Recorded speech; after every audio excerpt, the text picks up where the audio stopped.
Where did you learn to become a people pleaser and an enabler? I guess I've always had been. I've always had been a people pleaser and enabler because I never was able to. I would just go along with the flow and try But to. where did you learn that? Because you learned that before you entered your marriage. What you I did would was you say, shut down your feelings and you learned to give other people what they wanted from you. And you learned that your feelings aren't important. You didn't shut down because you emotionally neglected your wife for those 42 years, brother. You shut down because you learned that your emotions and how you feel and what you want and what you desire and what's going on with you is not important. It's not relevant compared to what other people want to do and how they feel. You learned that in your environment, in your childhood. I guarantee you. You yeah, learned that other people and how they feel and what's going on with them is more important than you. You learned that how you feel is not important.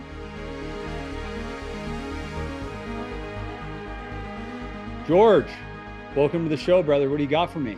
thanks, Tim. Tim, I've been struggling with a problem, I guess, for the last few months. It's really longer than that. I've been talking to my coach James about it, and I just can't seem to get off the mark on this one. And the problem is my wife met a gentleman through a business group years ago, and they're very good friends, and I've become friends with him too, and his wife. But the problem is, I feel she's closer to him than she is to me, and they have more fun together. So much when we go out together, they're always sitting next to each other. I feel like a third wheel at times. And in talking to my coach about that, I said, well, there must be something in my past. And we did discover something in my past that could have been it. It was back 40 some odd years ago when I was engaged to someone else before. And my fiance at the time befriended a male also. And we broke off the engagement. So I think that's the trauma that I'm feeling. But the problem is that I can't, even though I know it's there, I still feel anger and jealousy at times when we're together. Um, and I just can't seem to get rid of that. And it comes off from me as I'm always angry. I'm always not in a good mood. I don't want to have fun, you know, that type of thing. And I just want to see if there's some way of me getting rid of those feelings. I tried tools of, e-brake and other things and box technique, and it's still there in the background. It doesn't seem to, vaporize. Okay. It's Well, always hidden. let's take a look Okay. at something because you don't want to gaslight yourself by telling yourself that, hey, this is just my trauma showing up when this is really just a boundary violation and a misalignment in values. Right. Let me ask you this. Let's just start here. Are you and your wife emotionally connected? No. Okay, We're no. not emotionally or Or intimately physically. connected or physically. Right. Okay. So you guys are not physically or emotionally intimate at all. No. Okay. And it's been that way for years. Okay. Does she talk and text with this gentleman? Yes. She does. How Yes. often? Daily. On a daily basis. And so much so that I know his wife has gotten upset about it, and she's asked to be copied on every text they have together. I So haven't. so you're not the only person who thinks this is inappropriate. No. Okay. So I'll tell you this.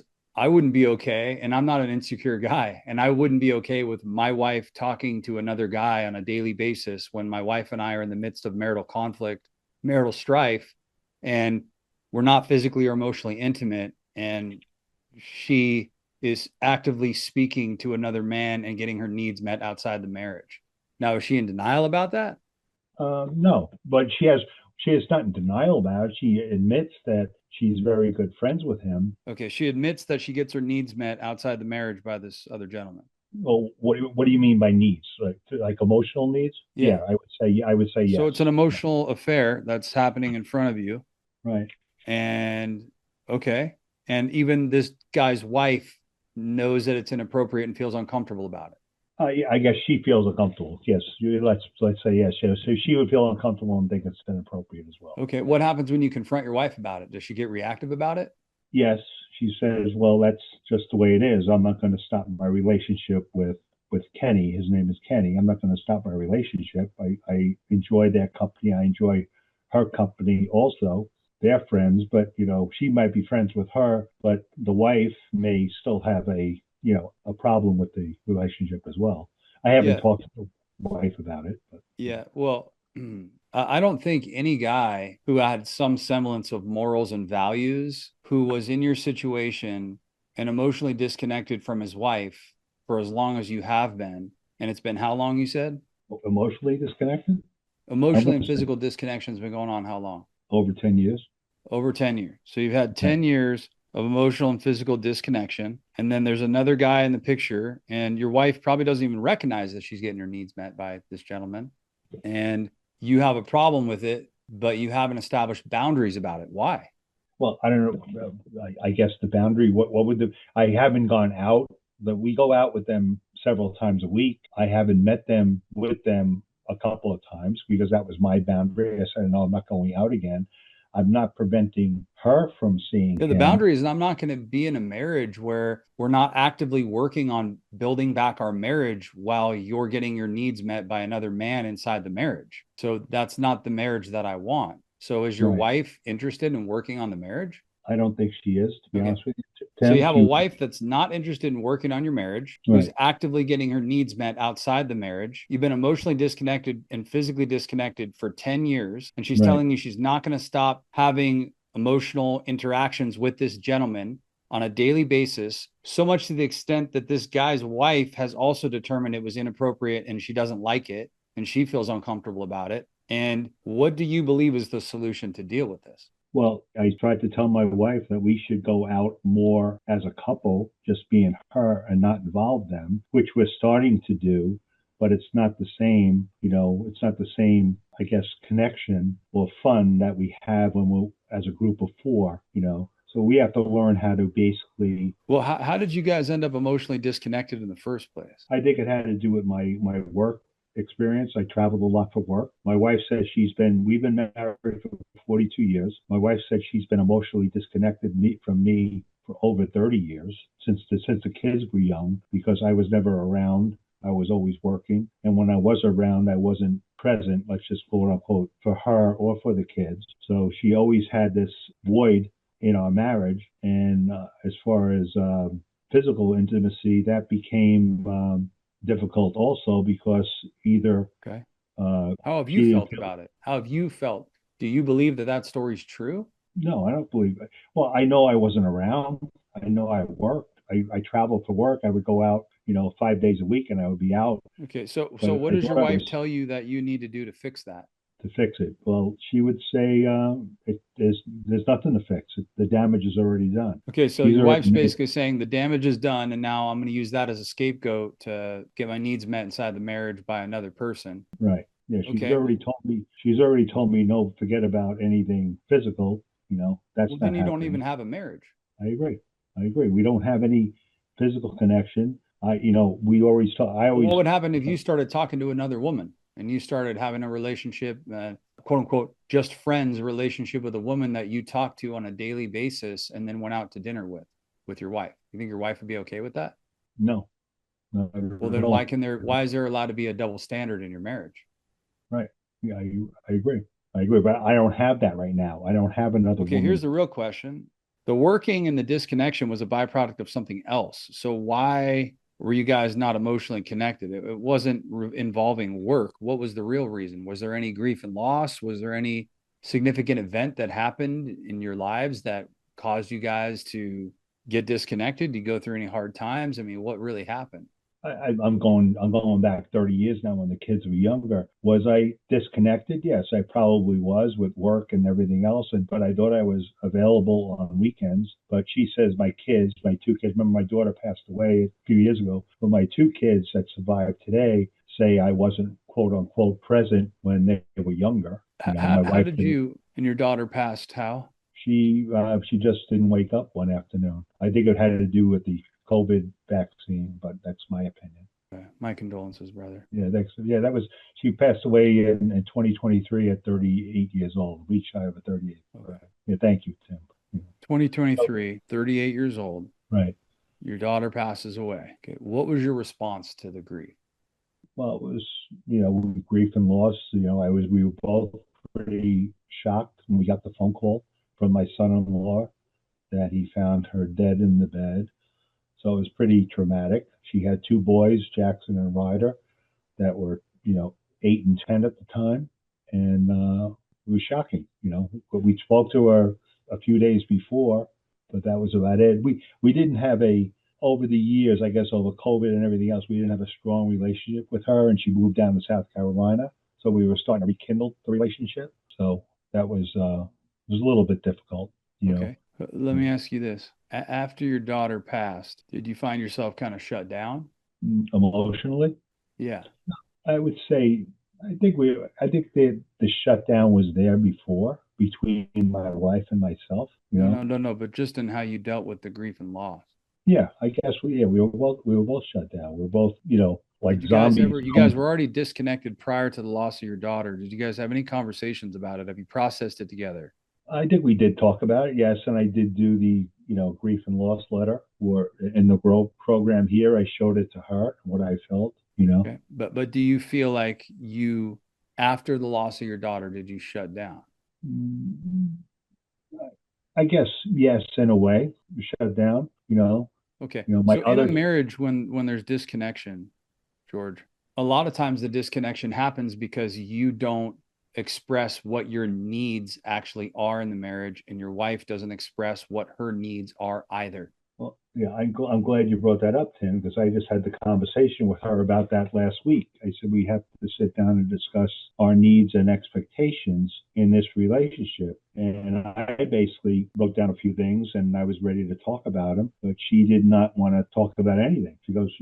Basically, she said that if, I know my needs and that's it. And, I don't want to talk about basically how she put it. So she's shut down as far as Okay. expressing what those needs are. Okay. So basically the problem that you both had, because nobody stays in a marriage with a person for 42 years and is emotionally disconnected. The person is emotionally disconnected from them and they don't become emotionally disconnected from that person as a result or deal with their emotions in unhealthy ways also. It's like most people, when they express what their needs are, they don't know what their needs are. They just want somebody to accommodate their own triggers or trauma. So it's like, it's not that I want you to meet my needs, although I express it that way. It's that I want you to accommodate every time I'm triggered. And it's a never ending goalpost of how I want you to act to make me feel better on a daily basis. So it becomes codependent where I rely on you to act and behave a certain way with these expectations that I place on you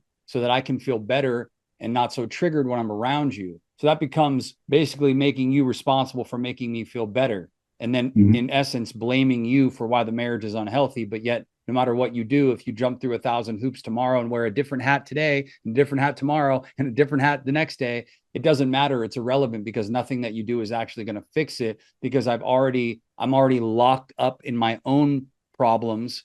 And until I own that and I come out of denial, there is no fixing anything. Right. So Yeah. right now, would you say that's where your wife is? I would say that's where she is. I know she is seeing somebody on Friday mornings. I don't know what they talk about, you know. We have talked about a little bit about this program that I'm in. She's basically expressed that she, like everyone else's wife, she doesn't really see a change in me. I feel a change in me because it's not what I was Well, here's the before. it's back to what I just said. Yeah. How could she I mean, it's saying I don't see a change in you. You can only make somebody the scapegoat for so long, and they can only change so much before you actually realize that you're the problem, right? And So I it's think, like saying you haven't changed, you haven't done enough. That's back to what I said. It's the goalpost. It's the right. never-ending goalpost that you can never reach, because it's not actually about you changing. It's about her staying in denial and then blaming you and using you as a scapegoat to justify why the marriage is the way it is. Although every marriage has two people that play a part in the marriage. I Right. don't care if it's a 90-10, somebody has responsibility on the other side. Even if it's And, that they shut down, don't set boundaries, don't speak up, don't express themselves. So right now you have a wife who's unwilling to participate in healing a marriage of emotional disconnection for 42 years. And I would say this, I would say that you are conditioned to continue to shut down even right now and not establish boundaries inside your marriage about what is right and what is wrong and what is tolerable and what is not tolerable. If you had a best friend out there, you got a good buddy of yours. not really. Basically, my friends are her friends. Basically, is how I. Okay, well that's a problem. You got to get brothers to connect with. Do you talk to Right. anybody inside the program? I did. Not lately, but I talked to Justin Walton. I do text Okay, people once in a while, but I haven't really spoke to anybody. all right, you got to do that, brother. You got to reach out. Yeah. You Okay. got to reach out more, bro. Yeah, you can't do this alone, man. Iron sharpens iron, number one. Number two, you're old school, man. Like you're Right, old school. You know what I mean? right. Deep down inside, are you embarrassed or humiliated or angered about what's happening because it goes against your values? Yeah, well, I'm not really embarrassed, but I guess humiliated, yeah, I would say, because, I feel like it should be different. I look at other couples and I see a difference in them that I see in my own Yeah. relationship. Yeah. And that always causes me angst, I guess, to say, well, why can't I be like that? And this is Yeah. going back 15, 20 years, seeing that, you know. Yeah. And I would say there's nothing wrong with that. Let me ask you this. If we called, let's say, a good buddy of yours, and he told you that his wife was doing what your wife is doing and his situation was your situation, what would you tell him? I would tell them probably what you said: set boundaries and determine what you need to do to set some goals for yourself. That's Yeah. why I keep going back into the program and trying to understand why I feel this way. What's the cause of my issue. But Yeah. it would be nice if the person on the other side would look at their own issues as well. But Yeah. I know I have no control over that, Tim. I know that. Well, you Yeah. do have control over you. A boundary, a lot of people set boundaries and they're not real boundaries, they're threats. You Right. can't talk to this guy. That's not a boundary, that's a need for control. Right. A boundary is I won't be in a relationship where my wife and I are struggling and she's actively involving another man into our relationship at a level that poses a potential threat to our emotional connection in our marriage because she's choosing to emotionally connect with this man. So it's not she can't emotionally connect with me, right? It's not that she can't emotionally connect in general because she can with this gentleman. She can't emotionally connect and is choosing not to do that with me and work on our marriage. For that, I can't be in a marriage like that. So that is a boundary. I will not participate in a marriage where this continues to occur and you don't want to work on our marriage. Those are boundaries. Right. Attempts for control are you making commands and demands about how you want her to act to accommodate how you feel. Those aren't boundaries, but boundaries are, they're not about what you need her to do. The boundary is about not you telling her what to do or how to act. It's about what you're going to do and how you're going to act. Right. And So, hopefully she'll follow along. well, no, hopefully you'll follow along. Right, right, Yeah, hopefully you'll follow along with your own boundaries. When you set those right. boundaries, hopefully you will follow through on the boundaries you set. So here's the question, $1 million question, brother. What boundaries do you need to set and what happens if they're broken? Because you know what a boundary proves? Whether or not you respect me. If I Well, I set a know, boundary with my wife and she violates the boundary, it proves that there's no respect. And a marriage without respect is automatically dysfunctional and unhealthy. I know if I say the boundary, I don't want to go out with those people anymore because I don't feel comfortable with it. That's not going to be something that she's going to agree to, you know. But it I doesn't mean, matter that she agrees or not. That's not the point. My boundaries are not dependent on other people's behavior. My boundaries are dependent upon my values, my core values, my morals, my ethics as a man, the standards that I have in my life. My boundaries are based on those things. It's a code that is instilled inside my life. It doesn't matter whether or not if she doesn't align with the boundaries that I set, you're revealing to me how you really feel about me and our marriage. And then the real question is then what are we doing here? Then what are we doing? otherwise, we're not getting anywhere. We're going through the same motions, Yeah, and I failing. would say this. I would say when you allow that to happen, you automatically get emasculated. Mm-hmm. Like you have to Right, stand up for yourself inside this marriage, just like your wife should be standing up for herself inside this marriage. It's like you guys have to stop sweeping everything under the rug all the time and not having the difficult conversations and living in denial. And just it's easier for us to not talk about it because it's going to be a conflict and an argument. It's like, when are we going to actually get honest about what are we doing here? What's going on with our marriage? What are we doing? You don't want to mm-hmm. work on it. I don't want you to be having an emotional connection with another gentleman whose wife has already determined it's unhealthy too. She's uncomfortable with it. I'm not the only one, Right, which proves that my level of being irrational or insecure about this is far less than it would be had I was just saying, hey, I don't want you to talk to that guy because I'm uncomfortable. This isn't about your past. It's not about a prior engagement when you were younger. It has nothing to do with that. yeah. It has everything to do with boundaries that you're not setting in your marriage and you're just getting walked over and you're enabling patterns in your marriage that are unhealthy and you're not doing anything about it. So See, the stop problem, being an enabler. yeah, the problem is that I enabled this for the last 10 years. This Yeah, relationship has been going you on. got to stop though. Just because you Right, did it for the last 10 years, George, doesn't mean that you need to beat yourself up for that and Right. live in the shame and guilt, and then lay down kind of like the learned helplessness. You know what learned helplessness is, right? You basically you become complacent in what you're where you're at, Yeah, basically. And what, they did an mhm. experiment. Martin Seligman did an experiment with dogs where he would put dogs in a cage, and it would have an electric floor in the cage, and he would shock the dogs and shock the dogs, and then the dogs couldn't get out of the cage, so they would just lay down and just take the shock. And then he took those dogs out of that cage, and they put them in this experiment. They put the dogs in another separate cage with a divider where the one half was an electric floor and the other wasn't. And Mm-hmm. he put other dogs that were not a part of the first experiment in that cage with the dogs who were part of the first experiment with the electric floor. And when they shocked the floor on the one side, the dogs who were not in the first experiment would just jump to the other side, to the safe side. Right. But the Right. dogs who were in the first experiment would just lay down and And just take take the the shot. shock because they Right. learned helplessness. That's what you've done. That's what I'm taking the shot You're right taking now. the shock. So So stop. so if I set the boundary and she refuses, you No, know, no, no. You're still not getting it, George. The boundary yeah, is not about her. It's not about whether or not she resists the boundary or doesn't respect. It's about you following right, through on your boundaries. A boundary is not a boundary without an ultimatum. It's what are you willing to do for the future of your life and marriage if the boundaries and the standards, the ethics, the morals, the code that you have as a man is not being respected. I'm not going to sit here and enable a dynamic with my wife that is clearly toxic and unhealthy. I'm not doing it. You have a sexless, disconnected, emotionless marriage that's been going on now, what my wife claims, for 32 years. I'm isolated in my home. There's no physical affection, there's no emotional connection. My wife is actively speaking to another man on a daily basis that she then hides under the guise of a business relationship. But yet the guy's wife is uncomfortable about it. And anybody's wife who was uncomfortable about it, anybody's normal reaction would be to that, oh, yeah, you're right. I'm sorry. Yeah, you're right. Let's refrain from this and let's recalibrate this relationship. If the mm-hmm, roles were reversed and you were talking to his wife and he messaged you and said, I want to be involved in these threads, this is becoming borderline inappropriate, you would, if you truly had good boundaries, you would step back and say, hey, yeah, you know what, you're totally right, inappropriate, because I right, respect your marriage. That not only tells you that your wife doesn't respect your boundaries, she doesn't respect the other wife's boundaries. right, yeah, So I know stop what being an enabler. right.